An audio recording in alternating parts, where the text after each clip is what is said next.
মহারাজ, আমার একটি প্রশ্ন ছিল। প্রশ্নটি হলো, শিব ঠাকুর হচ্ছেন ভগবানের ভক্তদের মধ্যে একজন মহান ভক্ত, আবার উনি হচ্ছেন মহান বৈষ্ণব। মহারাজ, সামনে শিবরাত্রি আসছে।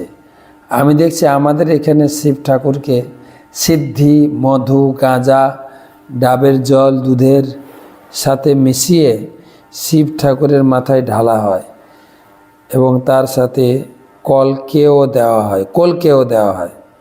মহারাজ, শিব ঠাকুর তো আমাদের বৈষ্ণবীয় পিতা, ওনাকে কি অভিষেক করা, এইভাবে অভিষেক করা ঠিক?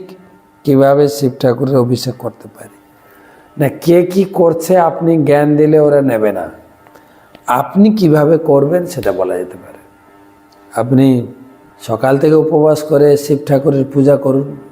12টার দিকে বেলপাতা, 11টা বেলপাতা দিয়ে, তারপরে কলকে ফুল, আকন্দ ফুল আর বেলপাতা, এগুলো হচ্ছে শিবের জন্য প্রসিদ্ধ। পুজো করবেন। সে 10টায় করতে পারেন, 12টা করতে পারেন, ভোরে করতে পারেন। তারপরে আপনি শিবের মহিমা কীর্তন করবেন। শিব ঠাকুর কত শ্রেষ্ঠ, বৈষ্ণবদের মধ্যে শ্রেষ্ঠ, শিব প্রশংসা করবেন এবং সুন্দর করে আরতি করবেন।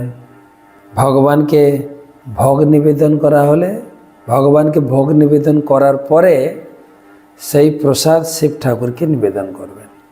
শিব ঠাকুর সেই প্রসাদ গ্রহণ করলে তা হয়ে যাবে মহাপ্রসাদ।